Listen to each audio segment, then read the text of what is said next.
So we know next year it's impossible to predict the future, but what do you know so far, and what are your hopes for fall? So my hope is that we'll be fully face-to-face next fall. That's the plan that we're working towards. And one thing that I have to be just completely honest about, we roughly had to flip to a virtual model in a matter of about 3 weeks. We have been planning for face-to-face for this past fall. And when the decision was made that we would not be face-to-face, it was like, wow, we've been planning this long for face-to-face. So we have not really had those full-fledged discussions as far as how the fall will look, but it is my plan, and what we've already been working on is to expect face-to-face learning to be taking place. And I add a comment to that because I don't feel like this pandemic will be over by this fall. So I still expect that some students, some families will want virtual learning. So while I do expect us to have even more intense face-to-face education that goes on, I do expect that we'll have some families, some students that are also going to remain in the virtual realm. And that's okay. Want people to be able to feel comfortable and no matter what environment they're in. So if people want to remain virtual and that is an option, I do expect some families to take us up on that offer as well, if that actually happens.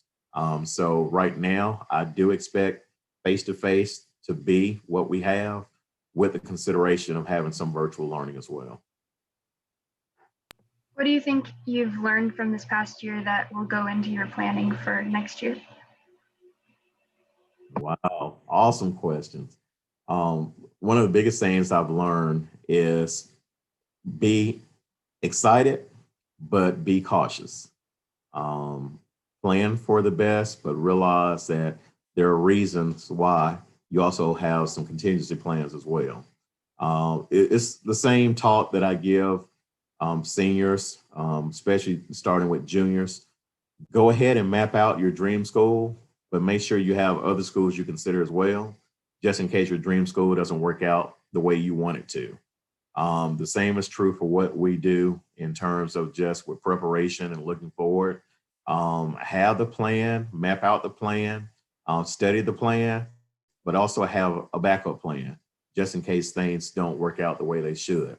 And even looking at a return to face-to-face, if that's the main plan that we're looking at, we're also going to look at contingency plans just in case something happens with a COVID-19 breakout within the building. What are going to be the next steps? And so that's what we've constantly tried to do this year, is have the main plan in place, but what are the contingency plans that we're also going to go along with this? And so, and that has helped us to be able to successfully try to maneuver this school year, is realizing that you can plan for everything to be perfect. But at the same time, there are going to be some factors that are outside of your control, outside of your wheelhouse, that will come up, and you have to be able to address those in real time.